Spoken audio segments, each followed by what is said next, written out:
Hi friends, स्वागत है Pankaj education family में। आज हम लोग क्लास 10th के निर्देशांक ज्यामिति के बारे में अध्ययन करेंगे, है ना।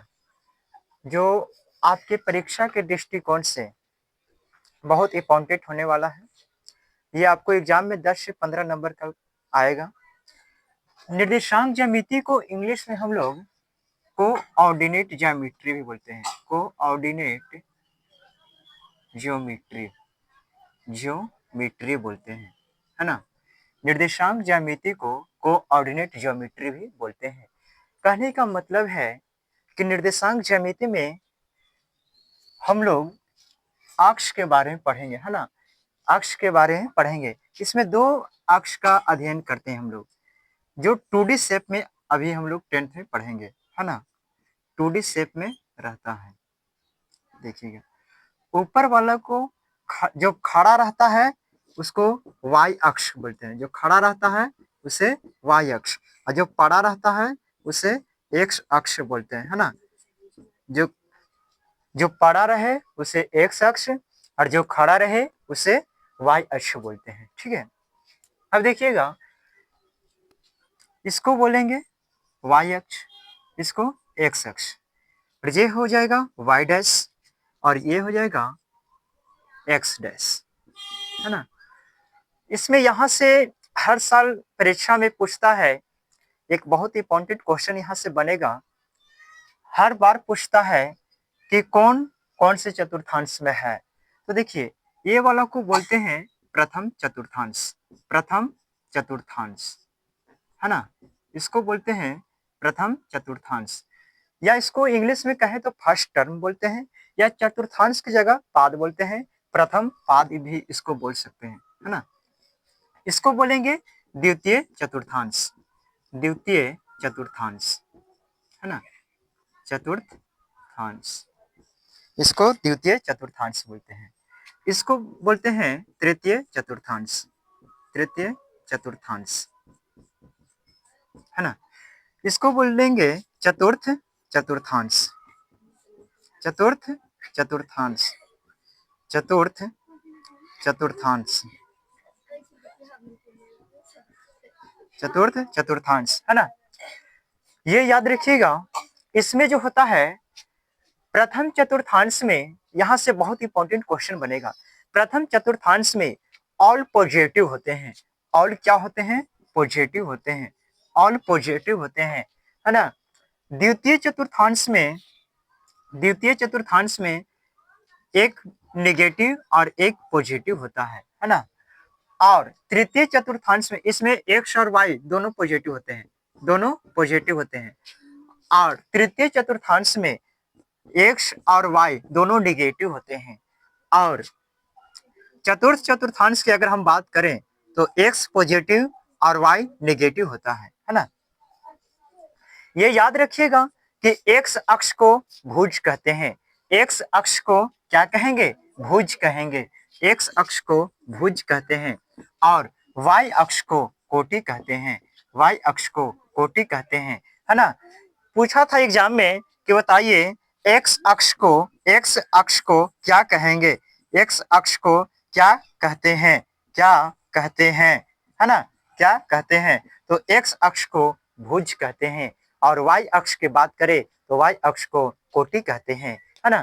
तो यहाँ से आपको पहचानने के लिए यह भी दे देगा कि बतलाइए जी, दो तीन किस चतुर्थांश में आएगा? 2 और 3 किस चतुर्थांश में? x दे देगा 2 और y 3, तो 2 3 किस चतुर्थांश में आएगा?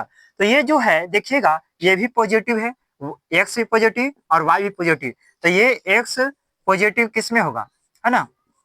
ये x भी पॉजिटिव और y भी पॉजिटिव, यानी कि ये प्रथम चतुर्थांश में हो जाएगा। धड़ाले से मारिएगा आंसर, प्रथम चतुर्थांश, है ना। ऑप्शन में रहेगा प्रथम, द्वितीय, तृतीय, चतुर्थ, इनमें से कौन होगा? तो प्रथम चतुर्थांश। ये दे देगा, अगर इसके जगह ये दे दे कि बतलाओ जी 9 - 4 किस चतुर्थांश में होगा? 9 - 4 किस चतुर्थांश में होगा? तो देखिएगा कि 9 प्लस में है कि माइनस में? 9 प्लस में ना, तो 9 प्लस यानी कि x प्लस है और y को ची है माइनस, तो x प्लस करने हैं x प्लस और y माइनस यानी कि ये चतुर्थांश में होगा, है ना। अगर ये दे दे कि बताओ जी -5 -4 ये किस चतुर्थांश में होगा, -5 -4 किस चतुर्थांश में होगा, तो पहले मिलाइएगा कि x कोची मेरे बाबू माइनस में, y कोची में माइनस में, यानी कि दोनों माइनस, तो कौन, तृतीय चतुर्थांश, है ना। तो याद रखिएगा यहां से आपको एक नंबर कंफर्म आएगा, है ना। अब आगे की ओर बढ़ते हैं।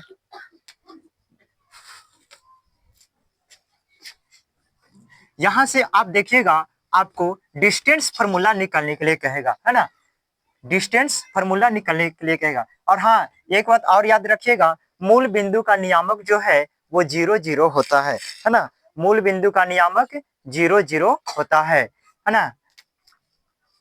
देखिएगा डिस्टेंस फार्मूला इसका क्या होता है, डिस्टेंस फार्मूला यानी कि दूरी सूत्र, डिस्टेंस फार्मूला, इसका डिस्टेंस फार्मूला जो है वो होता है, याद रखिएगा distance formula √x2 minus x1 के the whole square plus y2 minus y1 के दी होल स्क्वायर होता है ना। x2 माइनस x1 के the whole square plus y2 minus y1 के दी होल स्क्वायर आपको दे देगा कि बताओ जी बिंदु P से Q के बीच की दूरी कितना है, जबकि P का नियामक दे देगा 12 3 ले लीजिए, और Q का नियामक दे देगा 9 2 है ना, 9 8 भी कर दीजिए, कुछ हो आप मन से रख सकते हैं, है ना। जब बुक से बनाएंगे तो आपको क्वेश्चन विस्तार से मिलना गया बनाने के लिए। अब देखिए कह रहा है कि बिंदु PQ की दूरी क्या है, PQ की दूरी क्या है, यानी कि यहां से यहां की दूरी क्या है ना। यहां से बिंदु P से बिंदु Q के बीच की दूरी क्या है, आपको बिंदु P से बिंदु Q के बीच की दूरी पूछ रहा है। तो देखिएगा आप हमको लगाना है डिस्टेंस फार्मूला, यानी कि दूरी सूत्र लगाना है। क्या लगाना है, दूरी सूत्र लगाएंगे। तो दूरी सूत्र में क्या होगा, x2 माइनस x1 के the whole square plus y2 minus y1 के दी होल स्क्वायर, है ना। देखिएगा x2 माइनस x1 ये जो है ये x1 है और ये y1 है, और ये क्या है x2 है और ये क्या है y2 है ना। ये x2 है और ये y2 है।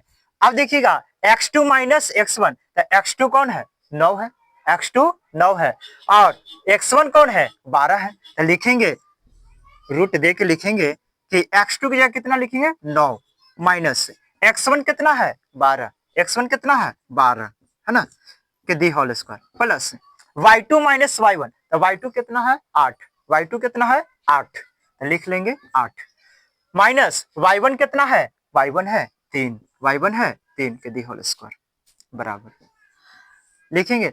9 में से 12 गया कितना बचेगा, अब कोई कहेगा पगला का सर तुम पढ़ावा 9 में से 12 घटते माने कि हमारा घटाव ना आवा है ना। तो बाबू रे 9 में से भी घटेगा, है ना। तो 9 में से 12 जाएगा कितना बचेगा बाबू, 9 में से 12 जाएगा -3 बचेगा, है ना, दी होल स्क्वायर प्लस 8 में से 3 जाएगा तो क्या ये ना सही घटाव है सर, ये घटेगा, लेकिन ये कोची आप बोलते हैं 9 में से 12 कभी घटेगा, इम्पॉसिबल। तो जिसको ना आता है वो ऐसा बात बोलता है। और है एक आधे को है ट्यूशन में ऐसा लेकिन रहता है कोचिंग में कि कहता है कि कहा सर ऐसा पढ़ा रहे हैं, है ना। तो देखिएगा 8 में से 3 जाएगा कितना बचेगा 5 के दी होल स्क्वायर। अब देखिएगा 3 के स्क्वायर कितना रे बाबू, 3 के स्क्वायर -3 का स्क्वायर 9। अब कोई कहेगा कि अच्छा -3 देखो 9 कैसे आएगा माइनस, कोई कहेगा सर यहाँ माइनस है तो यहाँ प्लस में कैसे लिख दिए, तो होगा -3 गुना -3।